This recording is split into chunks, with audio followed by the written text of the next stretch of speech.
ada satu cerita nih dok. Cerita orang ngomong nih dok. Orang yang nggak pernah ngorok, suatu ketika dia ngorok, terus kemudian nggak lama kemudian meninggal dok. Ya. Sebenarnya apa yang bisa terjadi dengan kondisi kayak gitu dok? Nah, ini ya, kejadian ini terjadi sama ayah saya, Frankie. Hmm. Ayah saya tuh normal. Hmm. Kondisinya dia normal, tensinya normal, apa semua normal, tidak ada kencing manis, tidak ada apa-apa. Sekali waktu nih malam-malam, ya, dia tidur. Pagi-pagi jam 5 saya dihubungi oleh saudara saya udah pindah rumah, udah pisah rumah. Hmm. Dia bilang, "Papa ngorok," katanya.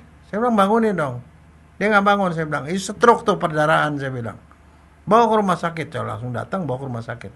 Sampai ke rumah sakit hanya bertahan berapa jam kemudian meninggal. Nah, sekarang sebenarnya apa yang terjadi? Jadi untuk barangkali untuk teman-teman ya, kalau misalnya ada orang itu kejadian ayah saya umur 50-an ya. Hmm.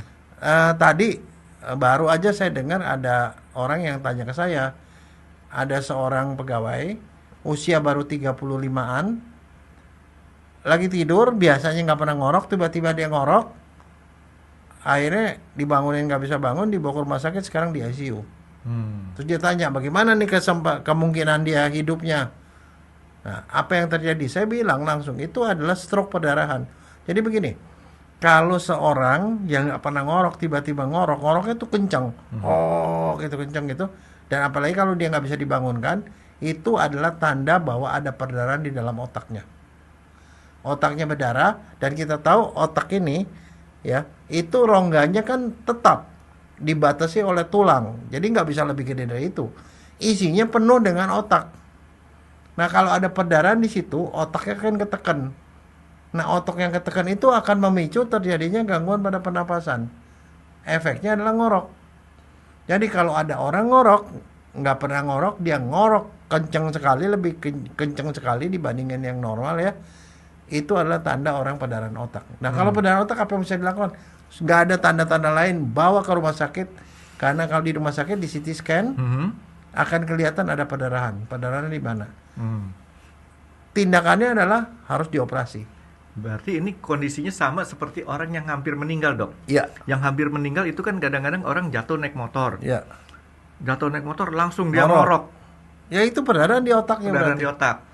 Perdarahan di otak itu bisa karena trauma, jatuh tadi dari motor, tapi bisa juga karena pembuluh darahnya itu pecah karena darah tinggi. Terus kemudian ada satu cerita lagi pada waktu eksekusi gembong narkoba di Nusa Kambangan katanya. Setelah ditembak dia nggak langsung meninggal dok. Ngorok dulu katanya Iya, dok. karena yang ditembak kepalanya. Oh. Kepalanya berdarah. Jadi efek dari adanya tekanan pada otak, Mhm. tekanannya karena apa ya? Karena darah. Mungkin bisa juga ditembaknya di sini, jatuh, dia ngorok dok ya. Ya. Nah, sekarang kalau ada perdarahan gitu, mutlak dilakukan CT scan atau MRI. Nah, dari CT scan atau MRI ketahuan dia tuh pecahnya di sebelah mana. Tapi ketolong nggak tuh waktu untuk sampai ke CT scan segala macam berapa waktunya Oh, tuh, Dok? bisa. Itu tergantung cepet apa enggaknya. Yang pecahnya itu pembuluh darah besar apa kecil. Hmm. Jadi tergantung jumlah perdarahannya. Nah, di otak itu semuanya isinya otak, itu jaringan otak, tapi di tengah otak tuh ada bilik, ada rongga kosong. Rongga kosong itu isinya cairan. Cairan otak itu nyambung sampai ke tulang belakang. Mhm. Jadi artinya kalau seandainya perdarahannya masuk ke bilik otak, Mhm. itu mungkin bisa bertahan cukup lama sampai dia meninggal. Masih ada waktu. Masih ada waktu. Tapi kalau ke otaknya itu bisa lebih cepat. Nah, terapinya juga beda. Kalau yang ke otak itu harus dibuka, kepalanya dibuka, dibuang darahnya. Tapi kalau masuknya ke bilik otak, itu dipasangin stent, Mhm. dipasangin saluran dikeluarin di sini. Jadi darahnya itu dikeluarin dari otak, dari bilik otak dikeluarin, dimasukin ke pembuluh darah di sini. Itu operasinya lebih ringan daripada operasi buka kepala. Tapi biasanya resiko stroke perdarahan itu resiko meninggalnya tuh lebih tinggi daripada yang mampet. Stroke itu ada stroke mampet, karena pembuluh darahnya mampet, ada yang stroke berdarah.